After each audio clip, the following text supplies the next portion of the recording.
Hello friends, welcome to our YouTube channel Midcare nursing hub. तो friends, जैसा कि आप लोग जानते हैं कि हमने अभी कार्डियोवास्कुलर सिस्टम के अंदर जो ड्रग्स यूज की जाती हैं उनके बारे में स्टडी कर रहे हैं, उनको हम कंटिन्यू कर रहे हैं। तो आज की जो हमारी वीडियो रहने वाली है वो रहने वाली है किसके रिगार्डिंग, हमारे एंटी एंजाइनल ड्रग के रिगार्डिंग। क्या टॉपिक रहने वाला है आज का हमारा? एंटी एंजाइनल ड्रग, यानी कि ऐसे मेडिसिन या ऐसी ड्रग जो कहाँ यूज की जाती है, हमारे एंजाइना पेक्टोरिस की कंडीशन में यूज की जाती है। क्लियर? तो अपन बात करते हैं कि मेनली पहले एंजाइना पेक्टोरिस क्या होता है ना। तो बात करते हैं एंजाइना पेक्टोरिस के बारे में। तो एंजाइना पेक्टोरिस क्या होता है? A clinical syndrome characterized by the sudden severe substernal chest pain caused by the transient myocardial ischemia। इस वजह से मेनली पेन हमें देखने को मिलता है। जो चेस्ट पेन होता है वो होता है हमारे इस्चीमिया की कंडीशन के वजह से। और इसके बाद ये कहाँ पर रेडिएट होता हुआ जाता है? लेफ्ट आर्म, नेक और जो के ऊपर, यानी कि रेडिएटिंग पेन होता है। किस वजह से देखने को मिलता है? हमें मायोकार्डियल इस्चीमिया की वजह से देखने को मिलता है। इस्चीमिया क्या होता है? Lake of oxygen. ऑक्सीजन की डेफिशिएंसी के वजह से अगर चेस्ट पेन अकर होता है तो कंडीशन हमारी कहलाती है एंजाइना पेक्टोरिस की। और इसमें जो पेन हमें देखने को मिलता है वो कैसे रेडिएट होता है? लेफ्ट आर्म, नेक एंड जो के ऊपर हमें पेन देखने को मिलता है। बात करें मायोकार्डियल बैलेंस की, तो ऑक्सीजन डिमांड क्या देखने को मिलती है? हमें ज्यादा हो जाती है और ऑक्सीजन की सप्लाई हमें कम देखने को मिलती है। इस कंडीशन की वजह से हमें क्या आकर देखने को मिलता है? एंजाइना पेक्टोरिस की कंडीशन देखने को मिलती है। क्या हुआ? ऑक्सीजन की जो डिमांड थी, है ना, ऑक्सीजन की डिमांड तो हो गई ज्यादा, और ऑक्सीजन की जो सप्लाई थी, सप्लाई क्या हो गई हमारे? कम। क्या हुआ? ऑक्सीजन की डिमांड तो हुई इंक्रीज,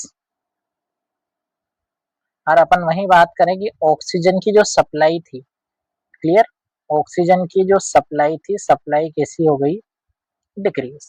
सप्लाई क्या देखने को मिला हमें? सप्लाई देखने को मिली डिक्रीज। क्लियर? इस वजह से क्या हुआ? यहाँ पे ऑक्सीजन की आई डेफिशिएंसी, डेफिशिएंसी की वजह से हमें क्या देखने को मिला है? चेस्ट पेन वगैरह देखने को मिल गया। क्लियर? नेक्स्ट अपन बात करते हैं इसका प्राइमरी कोज क्या देखने को मिलता है, किस वजह से ये हमें डिफिशियंसी देखने को मिलती है। प्राइमरी कोज तो हमारा होता है कोरोनरी आर्टरी डिजीज, सीएडी इसका प्राइमरी कोज देखने को मिलता है। नेक्स्ट अपन बात करें कि इसके अलावा और हमें क्या देखने को मिलेगा, ट्रिगर्स किस किस वजह से देखने को मिल सकते हैं। ट्रिगर्स हमें देखने को मिल सकते हैं फिजिकल एक्सर्शन, इमोशनल स्ट्रेस और इसके साथ कोल्ड एक्सपोजर, यानी कि ऐसी कंडीशन जिसमें हमारी बॉडी की फिजिकल एक्टिविटी ज्यादा होती हो, इमोशनल स्ट्रेस की कंडीशन हो, यानी कि जो पर्सन है उसमें क्या करो, इमोशनल स्ट्रेस की कंडीशन ना करो। उसके साथ साथ हम बात करते हैं किसके बारे में? Mainly cold exposure. पेशेंट क्या है? एक्सट्रीम कोल्ड एनवायरनमेंट में पेशेंट का क्या हुआ? एक्सपोजर हुआ है। ये क्या हो सकते हैं? इसके ट्रिगर कॉजेज देखने को मिल सकते हैं। नेक्स्ट अपन बात करते हैं कि मेनली इसके कितने वेरिएंट होते हैं। मेनली 3 वेरिएंट होते हैं। कौन कौन से होते हैं? 3 क्लिनिकल वेरिएंट्स हमें क्या देखने को मिलते हैं। जैसे कि इसके 3 वेरिएंट या 3 टाइप्स हम बोल सकते हैं। तीनों टाइप्स क्या क्या देखने को मिलते हैं हमें?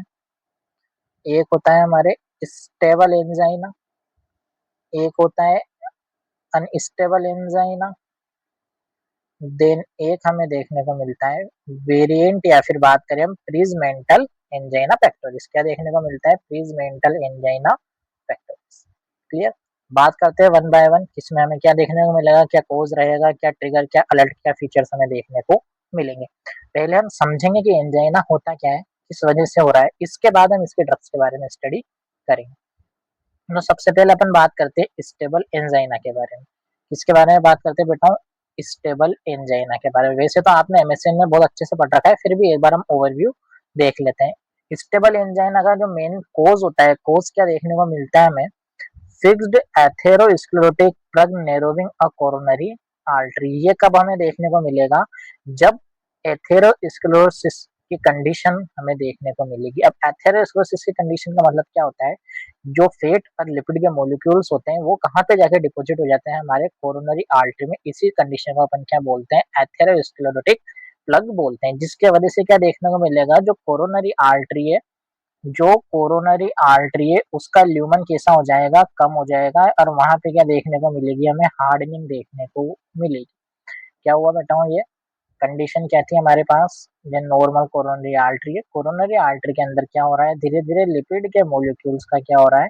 डिपोजिशन देखने को मिल रहा है, फेट या लिपिड के मॉलिक्यूल्स जमा हो रहे हैं। अब इस वजह से क्या देखने को मिलेगा कि यहाँ पे जो नॉर्मल ब्लड फ्लो होना चाहिए वो नॉर्मल ब्लड फ्लो नहीं हो पाएगा।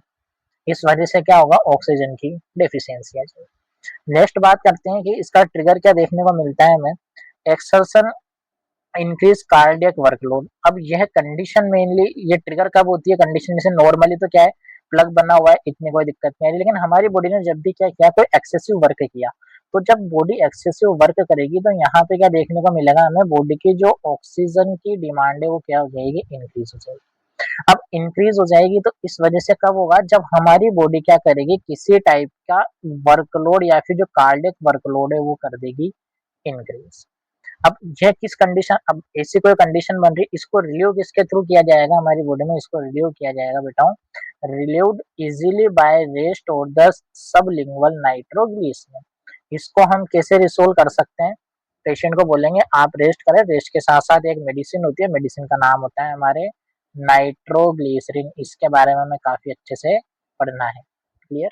नेक्स्ट अपन बात करते हैं, नेक्स्ट अपन बात करते हैं अनस्टेबल एंजाइना के बारे में। किसके बारे में करते हैं बेटा, अनस्टेबल एंजाइना। इसका क्या कोज देखने को मिलता है हमें, इसका जो मेनली कोज हमें देखने को मिलता है वो होता है rupture of plug leading to transient thrombus formation. क्या देखने को मिलता है, rupture of plug leading to transient thrombus formation. अब क्या हुआ कि जो हमारी नॉर्मल कोरोनरी आर्टरी थी, क्लियर, कहाँ गई, नॉर्मल हमारे कोरोनरी आर्टरी थी, इसके अंदर क्या बना हुआ था, हमारे एथेरोस्क्लेरोटिक प्लग बना हुआ था। अब इस प्लग का क्या हो चुका है, ब्रेक डाउन हो चुका है, और छोटे छोटे से किस चीज का फॉर्मेशन हो चुका है, थ्रम्बस का फॉर्मेशन हो चुका है। तो इसके वजह से कंप्लीट तो क्या नहीं देखने को मिलेगा, ऑब्स्ट्रक्शन नहीं देखने को मिलेगा, लेकिन कहीं ना कहीं हमें इम्पेयरमेंट देखने को मिलेगा ब्लड के फ्लो में।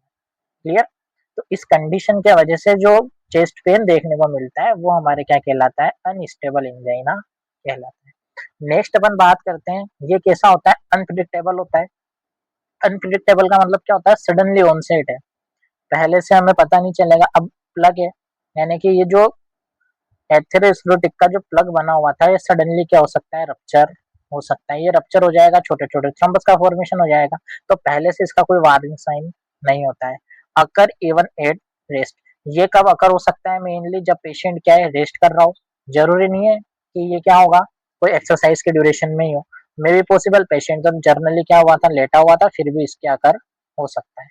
अब प्रीकर्सर टू मायोकार्डियल इन्फेक्शन, लेकिन ये किस चीज का प्रीकर्सर होता है कि आपकी बॉडी में एमआई की कंडीशन आगे जाके हो सकती है। इसके रिगार्डिंग किस चीज की नीड होती है हमें, इमरजेंसी कंडीशन, यानी कि इमरजेंसी केयर आर रिक्वायर्ड। ये एक टाइप की इमरजेंसी कंडीशन होती है, तो इसमें आपको जो केयर करनी होती है वो भी कैसी करनी होती है, इमरजेंसी करनी होती है। क्लियर। नेक्स्ट अपन बात करते हैं वेरिएंट या फिर बात करें प्रीजमेंटल एंजाइना फैक्टर्स के बारे में। क्या है हमारा नेक्स्ट टॉपिक, नेक्स्ट टॉपिक हमारा रहने वाला है वेरिएंट या फिर प्रीजमेंटल एंजाइना फैक्टर्स के। बात करते हैं इसके कोजेस क्या देखने को मिलते हैं, इसका हमें कोज क्या देखने को मिलेगा, sudden spasmodic narrowing of the coronary smooth muscles. क्या हुआ कि जो कोरोनरी स्मूथ मसल्स थी, कुल मिला के जो कोरोनरी आर्टरी थी उसमें क्या हो चुका है, स्पाज्म आ चुका है ना, स्पाज्मोटिक कंडीशन देखने को मिली, जिस वजह से क्या हुआ, वहां पे नैरोइंग देखने को मिली, जैसे कि नॉर्मल कोरोनरी आर्टरी। ठीक है, लेकिन अब इसमें क्या हुआ,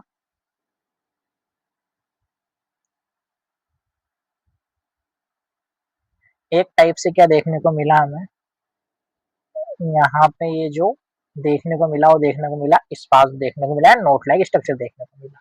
अब इस वजह से भी क्या होगा, जो जितना नॉर्मली ब्लड फ्लो होना चाहिए था उतना नॉर्मली ब्लड फ्लो नहीं हो पाएगा। अब नहीं हो पाएगा तो इस वजह से जो हमारे चेस्ट पेन देखने को मिलेगा, प्रॉपर ब्लड सप्लाई न होने की वजह से ऑक्सीजन डिक्रीज हो जाएगी, और बॉडी की ऑक्सीजन डिमांड तो बढ़ेगी लेकिन ऑक्सीजन सप्लाई हो जाएगी डिक्रीज। इस वजह से जो फीचर्स देखने को मिलेंगे वो हमें देखने को मिलेंगे वेरिएंट एंजाइना फ्रैक्टोरिस, या फिर बात करें प्रीजमेंटल एंजाइना फ्रैक्टोरिस। बात करते हैं फीचर्स की, तो फीचर्स क्या रहने वाले हैं हमारे इसके मेनली, बात करते हैं फीचर्स की। Spasm occur at rest, spasm कब अकर हो सकता है, spasm occur at rest unrelated to exertion. Spasm rest वाली कंडीशन में भी अकर हो सकता है, इसका कोई रिलेशन नहीं होता है कि कोई पर्सन जब एक्सेसिव वर्क करे तभी अकर हो। नेक्स्ट अपन बात करते हैं best treated with the calcium channel blocker. इनको हम मेनली किसके थ्रू ट्रीट कर सकते हैं, जो कैल्शियम चैनल ब्लॉकर मेडिसिन होती हैं उनके थ्रू हम इनको क्या कर सकते हैं, इजीली ट्रीट कर सकते हैं। तो अभी तक हमने ड्रग्स नहीं पढ़ी है, अभी तक तो हमने मेनली देखा है बेसिकली एंजाइना के बारे में। अब हम बात करते हैं ड्रग्स का क्लासिफिकेशन। ठीक है बेटा, अब है मेन चीज क्या करना है, हमारे ड्रग की क्लास है, 4 टाइप्स के ड्रग होती हैं जो हमें यहाँ पे पढ़नी है, हम यहाँ पढ़ेंगे। बाकी जो क्लासिफिकेशन है इसको हमें कंप्लीटली किसमें करना है, हमारे पूरे सीवीएस में कहीं ना कहीं इसको कंप्लीट करना है। क्लियर। तो सबसे पहले हमारे ड्रग की क्लास की अगर अपन बात करते हैं तो ड्रग मेनली कितने क्लास की देखी गई है, यहाँ पे 4 क्लास की ड्रग होती हैं। सबसे फर्स्ट हमें क्या देखने को मिलता है, organic nitrate, beta blockers, calcium channel blockers और पोटेशियम चैनल ब्लॉकर्स। इस टाइप के हमारे पास ड्रग की क्लासिफिकेशन होती है। बात करें ऑर्गेनिक नाइट्रेट्स की, तो ऑर्गेनिक नाइट्रेट्स में हमें क्या देखने को मिलता है, रिलीज नाइट्रिक ऑक्साइड, जिसके वजह से हमें क्या देखने को मिलेगा, वीनोडाइलेशन या फिर अपन बात करें वेजोडाइलेशन। ये वेसल्स को क्या करवाएंगी, डायलेट करवाएंगी, ब्लड सप्लाई इंक्रीज होगी, ब्लड सप्लाई इंक्रीज होगी तो ऑक्सीजन बॉडी के समय ज्यादा जाएगी, बॉडी के चेस्ट पे मतलब जहां हमारा हार्ट होता है वहां तक ज्यादा ऑक्सीजन पहुंचेगी, तो जो स्टीमा वाली कंडीशन थी वो कैसी हो जाएगी, डिसोल्व हो जाएगी। वहीं अपन नेक्स्ट बात करें, इसके साथ साथ और क्या देखने को मिल सकता है हमें, इसके अगर एग्जाम्पल की बात करें हम, तो इसमें जो मेन मेन एग्जाम्पल होते हैं वो हमारे क्या होता है, नाइट्रेट होता है, आइसोसोर्बिट डाइनाइट्रेट एग्जाम्पल होते हैं, जिसमें से भी सबसे मोस्ट कॉमन हम किसके बारे में पढ़ेंगे, नाइट्रोग्लिसरीन के बारे में। क्लियर। इसके बाद इसका जो क्लिनिकल फोकस होता है किसके रिगार्डिंग हम जल्दी से इसको यूज कर सकते हैं, इसका जो फोकस रखा जाता है वो रखा जाता है हमारे एक्यूट या फिर प्रोफाइलेक्टिक कंडीशन के रिगार्डिंग। एक्यूट कंडीशन एंजाइना वाली, प्रोफाइलेक्टिक इसके रिगार्डिंग की बॉडी के अंदर और ज्यादा कोई डैमेज अगर ना हो, अगर एंजाइना की कंडीशन थी तो इससे हम प्रोफाइलेक्सिस कर सकते हैं। नेक्स्ट अपन बात करते हैं बीटा ब्लॉकर के बारे में। अब बीटा ब्लॉकर क्या रहने वाला है हमारे, हम बात करें बीटा ब्लॉकर की, बीटा ब्लॉकर में क्या होता है, block the B1 beta 1 receptor, reduce heart workload. अब क्या करते हैं, जितने भी बीटा ब्लॉकर्स होते हैं वो क्या करते हैं, हर्ट के ऊपर जितना भी वर्कलोड होता है उसको क्या कर देते हैं, रिड्यूस कर देते हैं। एग्जाम्पल क्या रहने वाला है यहाँ हमारे, जैसे कि एटेनोनोल, मेटेप्रोलोल, ठीक है, जिसके पीछे भी LOL, ठीक है, लिखा हुआ आता है, वो सब हमारे किसके एग्जाम्पल होते हैं, बीटा ब्लॉकर्स के एग्जाम्पल होते हैं। ये क्या होता है, क्लिनिकल फोकस की बात करें इनका, तो क्रोनिक प्रोफाइलेक्सिस के तरह हम इनको यूज कर सकते हैं। नेक्स्ट अपन बात करें कैल्शियम चैनल ब्लॉकर की, ये क्या करते हैं, प्रिवेंट द कैल्शियम इनफ्लक्स। ये क्या करते हैं, कैल्शियम को जहां रिसेप्टर होते हैं मायोकार्डियम लेयर पे वहां जाने से ही प्रिवेंट कर देंगे। जो आर्टरीज है, जो कोरोनरी आर्टरी है उसको क्या करवा देंगे, डायलेट करवा देंगे। क्लियर। हर्ट को क्या करवाएंगे, जो ज्यादा इंक्रीज वर्क कर रहा था उसके वर्क को डिक्रीज करा देंगे। तो कैल्शियम का वर्क क्या होता है कि ये इन्फ्लेक्शन को डिक्रीज कर देते हैं, प्रिवेंट कर देते हैं कैल्शियम को बाइंड होने से, जिसके वजह से हमें क्या देखने को मिलता है, कोरोनरी वेजोडाइलेशन देखने को मिल जाता है। एग्जाम्पल की बात करें, एग्जाम्पल क्या रहने वाले हैं, एम्लोडिपिन, वेरापेमिल और डेल्टियाजिम, इसका मेनली एग्जाम्पल देखा हुआ है।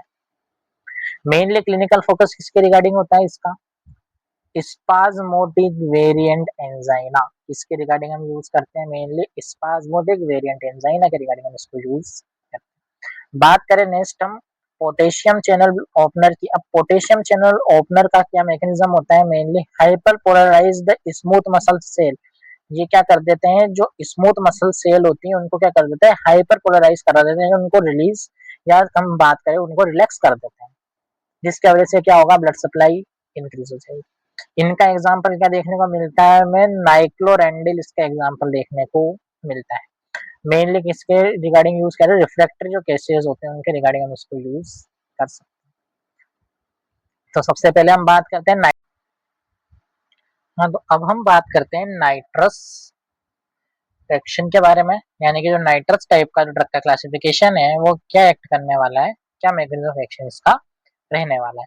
तो हम सबसे पहले बात करते हैं नाइट्रस ऑक्साइड पाथवे की कि ये कैसे वर्क करता है। तो ये क्या करता है, नाइट्रस इंट्रासेलुलर साइकिल जीएमपी मतलब ग्वानोसिन 5 मोनोफॉस्फेट सिंथेसिस, ये क्या करता है कि ट्रिगर कर देता है किसको, इंट्रासेलुलर साइकिल जीएमपी को, जिसका कोड जो क्या कर देता है, potent relaxation of the vascular smooth muscles, जो क्या कर देता है स्मूथ मसल्स को क्या कर देता है, रिलैक्स कर देता है। अब कहाँ के स्मूथ मसल को रिलैक्स करता है, मेनली जितनी भी हमारी ब्लड वेसल्स होती हैं, और मेनली कौन सी वाली ब्लड वेसल्स, जो हार्ट तक ब्लड को लेके जा रही है, क्लियर, उनको क्या कर देगा, थोड़ा रिलैक्स कर देगा, रिलैक्स हो जाएगा तो उनका डायलेशन हो जाएगा ज्यादा। कंडीशन कैसी देखने को मिलेगी हमें, वेजो डायलेशन की, क्लियर। तो ये क्या करती है, नाइट्रस ऑक्साइड क्या करती है, हमारी बॉडी के अंदर जाने के बाद जो पाथवे है उसको कर देती है इंक्रीज, यानी कि वेजो डायलेशन करवा देती है, वेन्स का डायलेशन हो जाता है, जिस वजह से हमें क्या देखने को मिलता है कि ऑक्सीजन सप्लाई ज्यादा देखने को मिलती है। नेक्स्ट हम ये बात करें कि इसका हेमोडायनेमिक आउटकम क्या देखने को मिलता है ना, ये कैसे वर्क करती है हार्ट के ऊपर मेनली। तो ये क्या करवाती है, मेनली दो इफेक्ट कराती है। दो इफेक्ट कौन से होने वाले होते हैं, एक होता है हमारे प्रीलोड रिडक्शन, ये क्या करती है, प्रीलोड को भी रिड्यूस कर देती है। वहीं अपन बात करें कि ये प्रीलोड के साथ साथ आफ्टर लोड को भी क्या करती है, रिड्यूस कर देती है। देखते हैं कि प्रीलोड क्या होता है, आफ्टर लोड क्या होता है। प्रीलोड का मतलब तो क्या होता है, venous dilation, decrease blood pooling returning to the heart, ये क्या करती है, वेन्स को कर देती है डायलेट। अब अगर वेन डायलेट हो जाएंगे तो हार्ट में क्या हो पाएगा, ब्लड कम पहुंच पाएगा। अब कम पहुंचेगा तो क्या करना पड़ेगा, हार्ट को भी कम पंप करना पड़ेगा। तो इस वजह से क्या देखने को मिलेगा हमें कि जो डायस्टोलिक जो वॉल्यूम होता है वो क्या हो जाएगा, डिक्रीज देखने को मिलेगा। तो जो हार्ट के ऊपर जो वर्कलोड बढ़ रहा था ना, वो वर्कलोड क्या हो जाएगा, कम।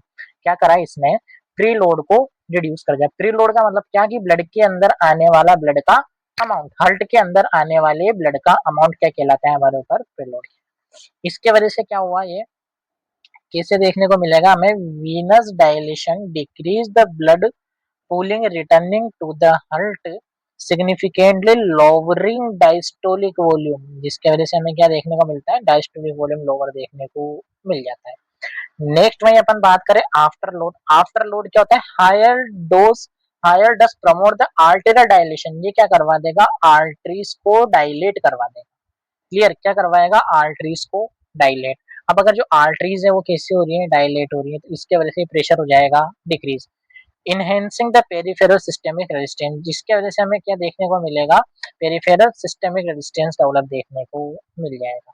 नेक्स्ट कंडीशन होती है हमारे रिडायरेक्शन ऑफ द फ्लो। अब क्या होता है, ये फ्लो को क्या करता है, रिडायरेक्ट भी कर देता है। अब फ्लो को रिडायरेक्ट करने का मतलब क्या है, directly direct the ischaemic coronary collateral vessels, ये क्या करता है, डायरेक्टली डायलेट कर देता है किसको, कोरोनरी वेसल्स, जो क्या कोर्स करवा रही थी, जो कोर्स करवा रही थी हमारे इस्चीमिया, क्या कोर्स करवा रही थी बेटाओ, इस्चीमिया कोर्स करवा रही थी, जिसके वजह से क्या देखने को मिलता है, फिर हमें जैसे ही वेसल्स क्या हो जाएंगी, डायलेट हो जाएंगी, जिस वजह से हमें क्या देखने को मिलेगा कि इंक्रीज हो जाएगा लोकल ऑक्सीजनेशन, ऑक्सीजनेशन इंक्रीज देखने को मिलेगा। हम बात कर रहे थे किसके रिगार्डिंग, मेनली नाइट्रोग्लिसरीन के रिगार्डिंग।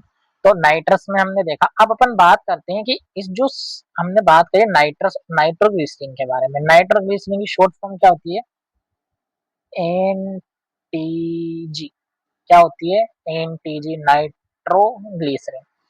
किस रूट से यूज करना है हमें, तो यहाँ हमारे पास लिखा हुआ है, रूट क्या रहने वाला है इसका, सबलिंगुअल। सबलिंगुअल का मतलब क्या होता है, बीनीथ द टंग, टंग के नीचे। बात करें डोज की, डोज मेनली कहाँ से हम स्टार्ट करते हैं, देखो दो तीन चीजें थोड़े काम की, ध्यान से सुनना। डोज क्या रहने वाली है इसकी, 0.4 mg, ये इनिशियल डोज होती है, क्लियर। कहीं पर आपको 0.5 mg भी दिखेगा, लेकिन हम बात करें इनिशियल डोज की, तो इनिशियल डोज तो क्या रहने वाली है हमारे, 0.4 mg, क्लियर। अब हम बात करते हैं कि इसका सीक्वेंस क्या रखना होता है, कैसे हम नाइट्रोग्लिसरीन को एडमिनिस्ट्रेट करते हैं। दो चीजें क्लियर हुई, डोज हमने देख ली 0.4 mg। बात करें रूट की, रूट क्या रहने वाला है हमारे, सबलिंगुअल रूट रहने वाला है। अब देखते हैं, जैसे ही पेशेंट को क्या हुआ, चेस्ट पेन की कंडीशन अगर हुई, हमने पेशेंट को क्या बोला कि यार आप क्या एक काम करो, मेडिसिन को ले लो। वो नहीं ले सकता तो हम खुद उसके एडमिनिस्ट्रेट कर देंगे बीनीथ द टंग। टंग के नीचे रखना है, देखो डायग्राम पे मत जाना, रखना कहाँ पे अपन को, सब लिंगुअल रूट से रहना है, तो यानी कि beneath the tongue. Instruct patient to sit down preventive syncope. Patient को अपन क्या बोलेंगे कि आप क्या करो, बैठ जाओ। बैठ जाने से किस कंडीशन से आप प्रिवेंट कर पाओगे, सिंकोप की कंडीशन से आप क्या हो पाओगे, प्रिवेंट कर पाओगे। Place one tablet under the tongue, do not swallow. हम पेशेंट को बोलेंगे कि आप क्या करो, इस टेबलेट को च्युइंग करो, यानी कि धीरे धीरे चूसना स्टार्ट करो, डू नॉट स्वेलो, इसको आप अंदर निगलना मत। क्लियर। आप पेशेंट को 5 मिनट तक क्या करोगे, इवेल्युएट करते रहेंगे। फिर भी अपन ने देखा कि यार पेशेंट का तो क्या हुआ कि भाई पेन ज्यादा रिलीफ नहीं हुआ। Evaluation of the pain, if chest pain persist और ब्राउस, यानी कि जो चेस्ट पेन है वो कंटिन्यू बना हुआ है, तब फिर अपन क्या करेंगे, immediately active the emergency medical services. तब अपन क्या बोलेंगे कि अब पेशेंट को कहाँ लेके जाना पड़ेगा बेटाओ, मेडिकल सर्विसेज में लेकर जाना पड़ेगा। ठीक है। अब अपन फिर क्या करेंगे, एडमिनिस्टर द सेकंड डोज। इतने टाइम ड्यूरेशन में हम 5 मिनट के बाद फिर से क्या कर देंगे, एक और बार सेकंड डोज को एडमिनिस्टर्ड कर देंगे और वेट करेंगे कोई कोई मेडिकल फैसिलिटी हमारे पास आ सके। देन उसके बाद हम क्या करेंगे, एडमिनिस्टर द थर्ड डोज। तब तक भी अगर पेशेंट के सेकंड डोज देने के बाद भी अगर पेन रिलीफ नहीं होता है, तब हम एडमिनिस्टर क्या करते हैं, थर्ड डोज। मैक्सिमम कितने टेबलेट आप एडमिनिस्टर कर सकते हो, 3 टेबलेट। कितने टाइम ड्यूरेशन में एडमिनिस्टर कर सकते हो, 15 minute. Constantly monitor BP and airway patent. इसके साथ साथ हमें और क्या ध्यान रखना होता है कि हम टाइम टू टाइम मॉनिटर क्या कर सकें, बीपी को और एयरवे को मॉनिटर कर सकें। अब बात करते हैं नाइट्रेट, जो नाइट्रोग्लिसरीन अपन यूज कर रहे हैं, इसको अपन को कैसे सेफ रखना है, कैसा इसका स्टोरेज रखना होता है। तो क्या रखना होता है अपन को, स्टोरेज इंस्ट्रक्शन के रिगार्डिंग तो क्या होता है, sublingual nitroglycerin tablet are unstable, keep in their original amber glass container sealed tightly, discarded open बोतल आफ्टर द 6 मंथ। अब क्या करना होता है, कैसे कैसे, सबलिंगुअल मेडिसिन है, ठीक है, अपन इसको स्टेबल रखेंगे। स्टेबल रखने के रिगार्डिंग अपन को क्या करना है इसको, कि जो ओरिजिनल अम्बर ग्लास कंटेनर होता है, यानी कि एक ग्लास कंटेनर के अंदर हमको मेडिसिन को रखना है। ठीक है, ये देखो कांच की एक बोतल है, छोटी सी है ना, इसके अंदर हमने क्या रख रखा है, नाइट्रोग्लिसरीन को रख रखा है। डोज यहाँ पे इसकी कितनी दे रखी है, 0.6 mg इसकी डोज बता रखी है। लेकिन बात करें कि थेराप्यूटिक डोज, जो इनिशियल डोज होती है वो कितनी रहती है हमारे, 0.4 mg इनिशियल डोज होती है किसकी, एनटीजी की। क्लियर। अगर आपने बोतल को ओपन कर लिया है, इसके अंदर फिर भी टेबलेट है, तो आप उसको 6 मंथ के बाद क्या कर दो, डिस्कार्ड कर दो, काम की नहीं रही। बात करते हैं एडवर्स इफेक्ट क्या आने वाला है। अब एडवर्स इफेक्ट का मतलब क्या है बेटाओं, देखो दो चीजें होती हैं, एक चीज तो होती है साइड इफेक्ट, एक चीज होती है एडवर्स इफेक्ट। साइड इफेक्ट तो किसका आता है, थेराप्यूटिक डोज का अगर क्या हो कि अनवांटेड इफेक्ट देखने को मिले। क्या होता है, अगर थेराप्यूटिक अगर थेराप्यूटिक अगर थेराप्यूटिक डोज का क्या हो, अनवांटेड इफेक्ट देखने को मिले, वो तो कहलाता है हमारे साइड। और अगर किसी पर्सन ने क्या करा है कि किसी मेडिसिन को ओवरडोज ले ली है ना, तो ओवरडोज के बाद जो इफेक्ट देखने को मिलता है वो हमें क्या देखने को मिलता है बेटाओ, एडवर्स इफेक्ट। ठीक है। तो बात करते हैं एडवर्स इफेक्ट के बारे में कि एडवर्स इफेक्ट क्या रहने वाला है। सीवियर ट्रबलिंग हेडेक, बहुत तेज तो क्या देखने को मिलेगा इसमें अपन को, सीवियर हेडेक देखने को मिलेगा। किस वजह से देखने को मिलता है, मेनिंजल आर्टीरियल डायलेशन के वजह से, यानी कि ब्रेन की जो आर्टरीज होती हैं उनका डायलेशन हो चुका है। नेक्स्ट अपन बात करते हैं मोस्ट कॉमन इसका जो एडवर्स इफेक्ट देखने को मिलता है, वो अपन को देखने को मिलता है पोस्चुरल हाइपोटेंशन। क्या देखने को मिलेगा, पोस्चुलर हाइपोटेंशन। इसका मतलब क्या है, डिजीनेस अपॉन द स्टैंडिंग, जब भी पर्सन क्या होगा स्टैंडिंग कंडीशन में आएगा तो उसके अंदर हमें क्या देखने को मिलेगा, डिजीनेस देखने को मिल जाएगी। नाइट्रेट टॉलरेंस क्या होता है, continuous exposure blunt response maintain 10 to 12 hour nitrate free gap daily. हमें क्या नहीं करना है, हैंड टू हैंड बहुत सारे डोज को प्रिस्क्राइब मतलब एडमिनिस्ट्रेड नहीं करना है, कम से कम हमें कितना गैप रखना है 10 to 12 आवर्स का। 3 डोज आपने प्रोवाइड कर दी, इसके बाद ऐसा नहीं आप कंटिन्यू डोज दिए जा रहे। क्लियर। नेक्स्ट अपन बात करते हैं बीटा एड्रेनर्जिक ब्लॉकर्स के बारे में। मैकेनिज्म ऑफ एक्शन की अपन बात करें, selectively bind to beta 1 receptor on myocardium to decrease the catecholamine drives. क्या कर देते हैं, कैटाकोलामाइंस की एक्टिविटी को डिक्रीज कर देते हैं। कौन कर देते हैं, बीटा एड्रेनर्जिक ब्लॉकर यानी कि बीटा 1 ब्लॉकर्स। ये क्या करते हैं, बीटा 1 के रिसेप्टर होते हैं कहाँ पे, मायोकार्डियम के ऊपर, उनको क्या कर देते हैं, उन पे एक्टिविटी को कर देते हैं रेजिस्टेंस। इसके वजह से क्या देखने को मिलेगा हमें कि मायोकार्डियम पे प्रॉपर कैटाकोलामाइन नहीं पहुंचेंगे, तो कैटाकोलामाइन नहीं पहुंचेंगे तो इसके वजह से जो हर्ट की एक्टिविटी हो जाएगी वो धीरे धीरे क्या हो जाएगी, डिक्रीज। तो डिक्रीज होने की वजह से हमें क्या देखने को मिला, डिक्रीज हर्ट रेट देखने को मिलेगी। रिड्यूस द स्ट्रोक फोर्स, जो स्ट्रोक फोर्स लग रहा था वो रिड्यूस हो जाएगा। Lowers total myocardial oxygen demand, जो ऑक्सीजन डिमांड थी किसकी, मायोकार्डियम की, वो भी कैसे हो जाएगी, डिक्रीज देखने को मिल जाएगी। बात करें नर्सिंग कॉन्ट्रा इंडिकेशंस की कि क्या नर्सिंग कॉन्ट्रा इंडिकेशंस रहने वाला है इसके रिगार्डिंग, बीटा एडिनर्जिक ब्लॉकर्स के रिगार्डिंग। इसमें हमें कंडीशन क्या क्या है, ब्रेडिकार्डिया। अब अगर मान लो किसी पेशेंट का पहले से ही जो एचआर है ना, जो एचआर है वो कितना है, बिलो 60 बीट पर मिनट, यानी कि उसकी एचआर तो पहले कितनी हो रही है, 60 से बिलो हो रही है, तब आप फिर इसको एडमिनिस्ट्रेट नहीं करोगे। नेक्स्ट अपन बात करते हैं अस्थमा या सीओपीडी वाली condition, chronic obstructive pulmonary disease की कंडीशन। इसमें हमें क्या करना होता है, non selective local propranolol can trigger the fatal bronchospasm. अब ये क्या करता है, जो बीटा ब्लॉकर्स होते हैं ये क्या करते हैं, हमारी बॉडी के अंदर जाने के बाद ब्रोंकियोस्पाज्म कोज करते हैं, है ना। अब अगर किसी पेशेंट को क्या है, अस्थमा की कंडीशन है, सीओपीडी की कंडीशन है, आप उसको और क्या दे रहे हो, बीटा ब्लॉकर्स दे रहे हो, प्रोपेनोलोल दे रहे हो, तो इस वजह से क्या होगा, उसके और ज्यादा क्या देखने को मिलेगा, ब्रोंकियोस्पाज्म देखने को मिल जाएगा। क्लियर। नेक्स्ट हमारा जो क्लास लेने वाला है ड्रग्स का वो होता है हमारे कैल्शियम चैनल ब्लॉकर।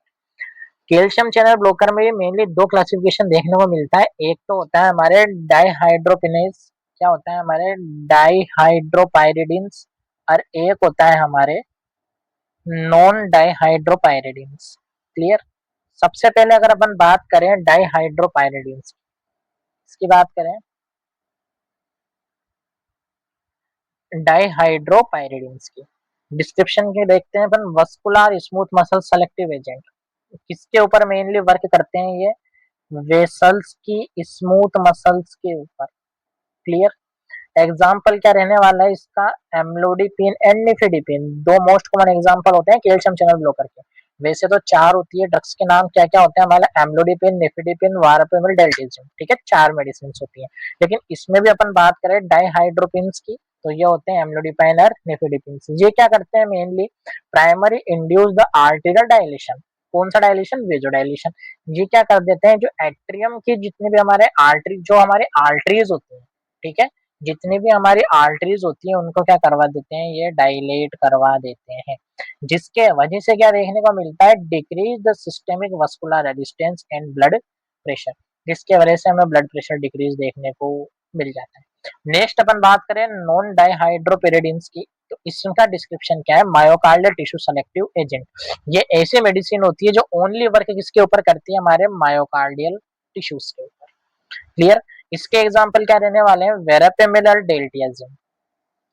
बात करें एक्शन की, एक्शन क्या होता है, slow conduction through the AV nodes. ये क्या कर देते हैं, एवी नोड्स से कंडक्शन को थोड़ा स्लो कर देते हैं। एवी नोड्स मतलब आर्टियोवेंट्रिकुलर नोड्स, स्टार्टिंग करते हैं कंडक्टिव सिस्टम से, ठीक है। कंडक्टिव सिस्टम को इनिशिएट करवाने के रिगार्डिंग कौन रेस्पॉन्सिबल होता है, एवी नोड्स होते हैं।